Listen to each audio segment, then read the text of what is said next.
നമസ്കാരം കൂട്ടുകാരെ. ഞാനൊരു ഫോട്ടോ പൂർത്തീകരിച്ചെടുക്കൽ 4 ദിവസങ്ങൾ കൊണ്ടാണ്.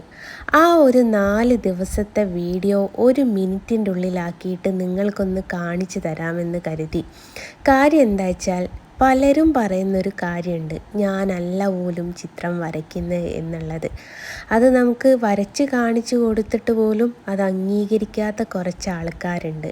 അവർക്ക് വേണ്ടിയിട്ട് ഡെഡിക്കേറ്റ് ചെയ്തിട്ടുള്ള ഒരു വീഡിയോ ആട്ടോ ഇത് 4 ദിവസം കൊണ്ടാണ് ഞാൻ പൂർത്തീകരിക്കുന്നത്. 4 ദിവസത്തെ ഞാൻ 1 മിനിറ്റാക്കി മാറ്റുമ്പോൾ എത്രത്തോളം സ്പീഡിൽ ഇടേണ്ടി വരും എന്നുള്ളത് നിങ്ങൾക്കറിയാമല്ലോ. ഒരു ഫോട്ടോ പൂർത്തീകരിക്കുന്നതിൻ്റെ ഫുൾ വീഡിയോ ആണിത്. ഇത് 4 ദിവസം കൊണ്ട് ഷൂട്ട് ചെയ്തെടുത്തതാട്ടോ. അപ്പം നിങ്ങൾക്കൂടി ഒന്ന് കാണിച്ചു തരാമെന്ന് കരുതി. കഷ്ടപ്പെട്ട് ചെയ്തിട്ടും ഞാനല്ല ചെയ്യുന്നത് എന്ന് പറയുന്ന കുറച്ച് ആൾക്കാരുണ്ട്. അവർക്കായിട്ട് ഇത് ഡെഡിക്കേറ്റ് ചെയ്യാട്ടോ ഞാൻ.